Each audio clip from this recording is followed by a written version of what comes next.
திருச்சிற்றம்பலம். தென்னாடுடைய சிவனே போற்றி, எந்நாட்டவர்க்கும் இறைவா போற்றி. சிவாய நம. அனைவருக்கும் வணக்கம். இன்றைக்கு நீத்தல் விண்ணப்பத்தில் அடுத்த பாடலுக்கான விளக்கத்தில் பார்க்கலாம். பாடல் 24. முதல்ல பாடலை பார்த்துடலாம். உள்ளனவே நிற்க இல்லன செய்யும் மையல் துழனி வெள்ளன் அலேனை விடுதி கண்டாய் வியன் மாத்தடக்கை பொள்ளல் நல் வேளத்து உரியாய் புலன் நின்கண் போதல் ஒட்டா மெல்லனவே மொய்க்கும் நெய்க்குடம் தன்னை எறும்பு எனவே. ரொம்ப அழகான பாடல். அதாவது என்ன சொல்கிறாரு அப்படின்னா, இறைவனுடைய பெருமை எப்படிப்பட்டது, தான் எப்படிப்பட்ட நிலையில் இருக்காரு, அப்படிப்பட்ட நிலையில் இருக்கும்போது இறைவன் என்னைய கைவிட்டாடாமல் காப்பாற்றணும் அப்படிங்கிற அந்த 3 கருத்தை வலியுறுத்தி அவர் சொல்கிறார். என்ன சொல்கிறார் அப்படின்னா, பொள்ளல் நல்வேளத்து உரியாய் வியன்மா தடக்கை பொள்ளல் நல்வேளத்து உரியாய் அப்படிங்கிறாரு. வியன்மா தடக்கை அப்படின்னா என்ன அர்த்தம் அப்படின்னா, யானை, அதை தாருகாவனத்தில் யானையை அவங்க முனிவர்கள்லாம் அனுப்பிச்சாங்க இல்லையா. இந்த யானையை கொன்று தானே அவர் ஆடையாக போத்திக்கிட்டாரு. அப்போ என்ன சொல்கிறாரு, வியன்மாத்தடக்கை பொள்ளல் நல்வேளத்து உரியாய்ங்கிறாரு. அந்த யானை சிவபெருமானை தாக்க வந்தது. அப்போ சிவபெருமானை ஒருத்தன் தாக்குனா, இப்போ நம்மளை ஒருத்தன் தாக்க வரான்னா அவன் கெட்டவனா நல்லவனா? நல்லவன் எப்படி நம்மளை தாக்குவான்? கெட்டவன் தானே தாக்குவான். அப்போ அந்த யானை கெட்டதான். அந்த யானை அப்போ வந்தப்போ அது கெட்ட எண்ணத்தோடு அவங்க யார் அனுப்புனாங்களோ அப்போ அது வந்தது. ஆனால் அந்த யானையை கொன்று அந்த தோலை எடுத்து சிவபெருமான் போத்திய உடனே அந்த தோலானது சிவபெருமானோட உடல்ல பட்ட உடனே அந்த கெட்ட யானை நல்ல யானை ஆயிடுச்சு. அப்போ யோசிச்சு பாருங்க, கெட்டவடா இருக்கிற நாம சிவபெருமானையே பற்றி கொண்டா நாமளும் நல்ல வழியாக ஆகலாம் அப்படிங்கிறத மாணிக்கவாசகர் இங்கே உணர்த்துறார் போலுக்கு. பொள்ளல் நல்வேளத்து உரியாய் அப்படிங்கிறாங்க. அதாவது நல்ல பெரிய துதிக்கையை உடைய நீளமான துதிக்கை இல்லையா அந்த யானைக்கு. அதில் எப்படி இருக்கும், 2 மூக்கு, அந்த மூக்கு மாதிரி இருக்கும் இல்லையா, தொலை இருக்கும் இல்லையா, அந்த தொலை, பொள்ளல்னா துளைன்னு அர்த்தம். ஸோ அந்த 2 தொலையுடைய அந்த அழகிய யானையின் தோலை ஆடையாக உடையவனே, அப்பேற்பட்ட அந்த யானையை, அழகான நீள துதிக்கை உடைய அந்த அழகிய நல்வேளத்து யானையை யானையின் தோலை ஆடையாக நீ போத்திக்கிட்டப்பா, அப்பேற்பட்ட பெருமையுள்ளவன் நீப்பா. நான் என்ன பண்ணுறேன் அப்படின்னா, புலன் நின்கள் போதல் ஒட்டா, என்னால் இந்த 5 புலன்கள் இருக்கு இல்லையா, அது உன்கிட்ட என்னைய வர விட மாட்டேங்குதுப்பா. நான் வரணும்னு தான் நான் நினைக்கிறேன், ஆனால் வர விட மாட்டேங்குது. ஒன்றும் இல்லை, நாம் இன்னைக்கு ஒரு கோயிலுக்கு போகிறோம் அப்படின்னு வச்சுக்கோங்களேன்.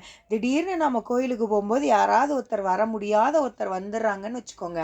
நம்மளால் அவங்கள அவாய்ட் பண்ணவும் முடியாது, நம்மளோட சுச்சுவேஷன் அவங்களுக்கு தெரியாது. இல்லை ஏதோ ஒரு ஃபோன் வருது, இல்லை ஏதோ ஒரு நல்ல படம் ஏதோ ஒன்று பார்த்துக்கிட்டு இருக்கோம், இன்ட்ரெஸ்டாக பார்த்துக்கிட்டு இருக்கோம், ஏதோ ஒன்று பண்ணிக்கிட்டு இருக்கோன்னு வைங்களேன். அப்போ நமக்கு அது மறந்து போகுது, கோயிலுக்கு போகணும் அப்படிங்கிற எண்ணம் முதல்ல இருக்குது.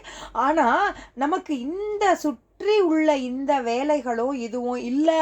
நிஜமாவே கோயிலுக்கு போனோம், ஆனால் அன்னைக்கின்னு பார்த்து ஆஃபீஸில் பயங்கர வேலையாக இருக்குது, இல்லை வீட்டில் பயங்கர வேலையாக இருக்குது, போகணும்னு ஒரு மனசு நினைக்குது, ஆனால் போக முடியாமல் சுற்றி உள்ளதெல்லாம் தடுக்குது இல்லையா, அது நமக்கு.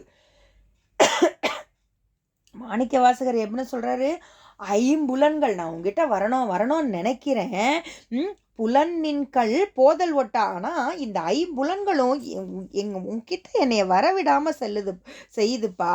அது எப்படி இருக்குன்னா, மெல்லனவே மொய்க்கும் நெய்க்குடம் தன்னை எறும்பு எனவே.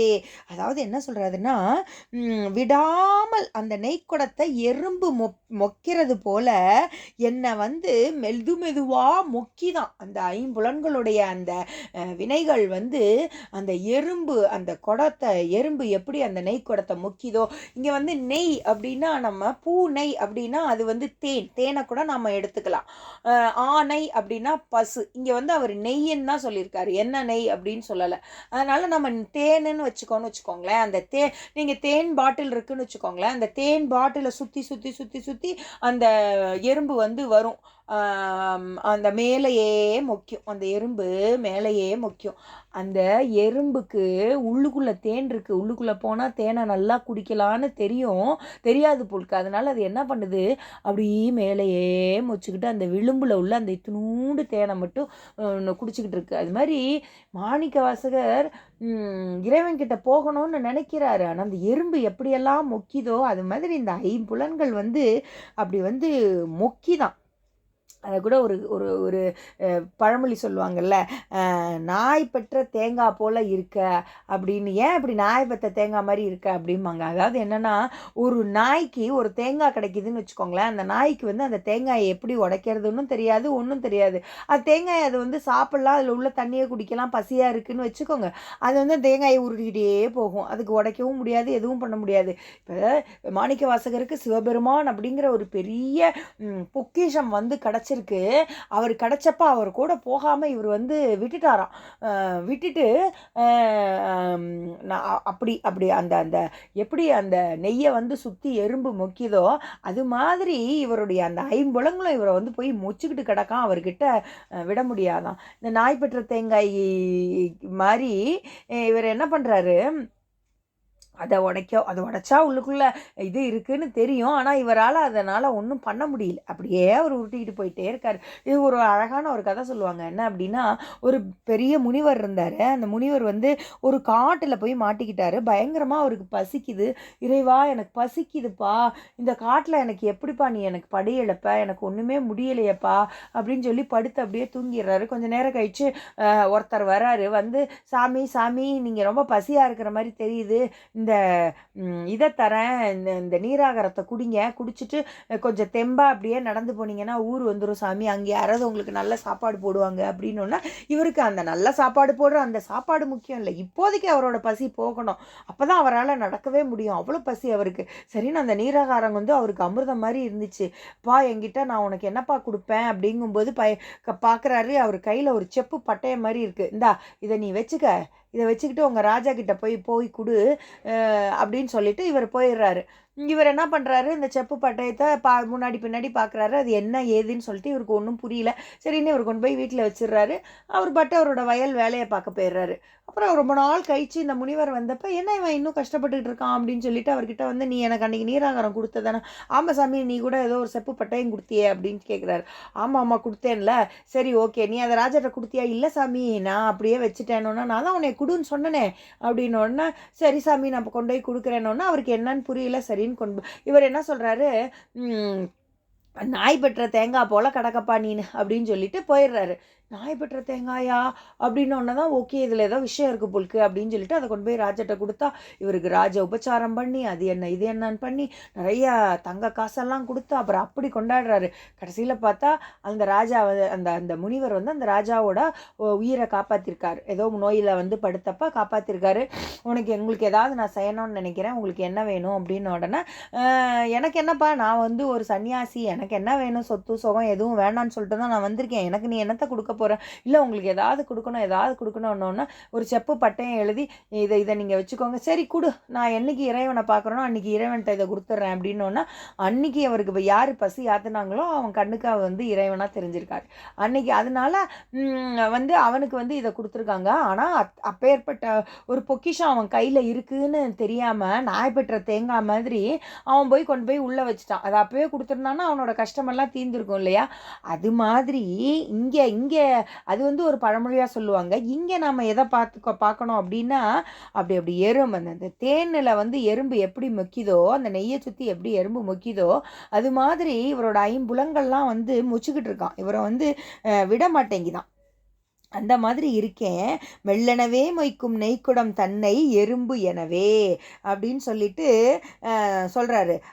ஆனால் உள்ளனவே நிற்க, எது உண்மை, எது உண்மையான சிவகாரியம் அது எனக்கு தெரியலப்பா, அதை நான் பண்ணலை, விட்டுட்டேன். ஆனால் இல்லைன செய்யும் அப்படிங்கிறாரு.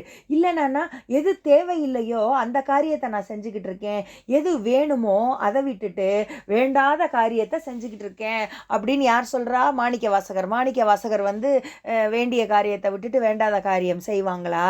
யோசிச்சு பாருங்க. இதெல்லாம் நமக்காக எழுதியிருக்காரு. எது நல்ல காரியம் நாம் செய்யணுமோ அதெல்லாம் விட்டுட்டு வேண்டாத காரியங்களை நாம் செஞ்சுக்கிட்டு இருக்கோம். நிறைய செஞ்சுக்கிட்டு இருக்கோம். எதெல்லாம் நமக்கு வேண்டான்னு நமக்கே தெரியும். நம்ம ஒவ்வொருத்தரும் இதை வந்து யாரும் சுட்டி காட்டவே முடியாது. நம்ம என்ன வேண்டாத காரியம் செஞ்சிட்ருக்கோம் அப்படிங்கிறது மற்றவங்க சொல்லணுங்கிற அவசியமே இல்லை. அது நமக்கே தெரியும்.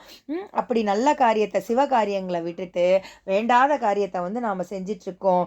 மையல் துழனி வெள்ளன் அலேனை விடுதி கண்டாய் அப்படிங்கிறாரு. மையல் அப்படின்னா அறியாமை, அறியாமை. துழனி அப்படின்னா ஆரவாரம். இந்த வேண்டாத காரியத்தில் அறியாமையால் நான் வந்து அப்படியே ஒரு பேரொளி எழுப்பி நான் வந்து இந்த மாதிரி பண்ணிக்கிட்டு இருக்கேன். இது வந்து பொய்ன்னு எனக்கு தெரியும். இந்த மயக்கத்தையும் இந்த ஆரவாரத்தையும் வந்து செஞ்சுக்கிட்டு இருக்கேன். ஆனால் நீ எப்பேற்பட்டவன்ப்பா? வெள்ளன் அலேனை அப்படிங்கிறாரு. அதாவது இவர் வந்து எப்படியானா வெள்ளன் அலேனை அப்படின்னா தூய்மையானவன். வெள்ளன் அப்படின்னா வெண்மையானவன். சிவபெருமான் வந்து நல்ல வெண்மையானவன், தூய்மையானவன். ஆனால் இவர் வந்து தூய்மையானவன் இல்லையாம். இந்த மயக்கத்திலேயே நான் கிடக்கேன்ப்பா. தூய்மையற்றவனா நான் இருக்கேன். என்னைய நீ விட்டுடுவியாப்பா? என்னைய விட்டுடாதப்பா. நான் இப்படி இருந்தாலும் நீ என்னைய விட்டுடாம நீ என்னைய உன் கூட வச்சுக்கப்பா அப்படின்னு மாணிக்க வாசகர் திருவாசகத்தை இப்படி உருகி உருகி எழுதியிருக்காரு. அப்படின்னா அதெல்லாம் யாருக்காக எழுதியிருக்கார்? நமக்காக எழுதியிருக்காரு. எவ்வளோ அருமையான பாட்டு இல்லை? இன்னொரு தடவை பாடலை பார்த்துட்டு சுருக்கமாக ஒரு தடவை பொருளை பார்த்துடலாம். உள்ளனவே நிற்க இல்லன செய்யும் மையல் துளனி வெள்ளன் அலேனை விடுதி கண்டாய். வியன்மா தடக்கை பொள்ளல் நல் வேளத்து உரியாய் புலன் நின்கண் போதல் ஒட்டா மெல்லனவே மொய்க்கும் நெய்க்குடம் தன்னை எறும்பு எனவே. அதாவது என்ன சொல்கிறேன், என்ன ரொம்ப உருகி என்ன சொல்கிறார் அப்படின்னா, எதை செய்யணுமோ அதை நான் செய்யலை. எந்த சிவகாரியம் செய்யணுமோ அதை நான் செய்யலை. எது செய்யக்கூடாதோ அதை நான் செய்கிறேன். அதை செஞ்சு நான் வந்து என்ன பண்ணுறேன் அப்படின்னா, இந்த செய்யக்கூடாத இந்த காரியத்தில் கிடைக்கிற அந்த அறியாமைனாலையும் இந்த ஆரவாரத்தினாலையும் நிறைய செய்யக்கூடாத காரியத்தை நான் செய்கிறேன்ப்பா. ஒரு தூய்மையற்றவனாக இருக்கேன்ப்பா, ஒரு ஒழுங்கு இல்லாதவனாக இருக்கேன்ப்பா. அப்படி நீ இருந்தாலும் என்னைய விட்டுடாதப்பா. ஏன் அப்படின்னா, நீ எப்பேற்பட்டவன் தெரியுமாப்பா? ஒரு பெரிய துதிக்கையை உடைய, அதில் 2 அழகான அந்த துளைகளை உடைய அந்த யானையை, நல்வேளத்து நல்ல யானை, அழகிய யானையை கொன்று அதனுடைய தோலை நீ போத்திக்கிட்டவன் இல்லையா? அப்பேற்பட்ட பெருமை உள்ளவன் இல்லையா? நான் என்ன பண்ணுறேன், நெய் பாத்திரத்தில் வந்து எப்படி எறும்பு மேலே அப்படி முக்கியமோ அந்த மாதிரி என்னைய உன்கிட்ட வரவிடாமல் என்னோட ஐம்புலன்களும் மொச்சுன்னு மொச்சுக்கிட்டு இருக்கப்பா. இதை விட்டுட்டு நான் இப்படிப்பா இப்படியெல்லாம் நான் தவறுகள் செஞ்சிட்ருக்கேன்ப்பா, நீ என்னைய விட்டுடாத அப்படின்னு ரொம்ப அழகாக மாணிக்க வாசகர் இந்த பாடலில் தன்னோட நிலையை சிவபெருமானுக்கு எடுத்து உரைக்கிறார். நாளைக்கு அடுத்த பாடலை பார்க்கலாம். நன்றி, வணக்கம்.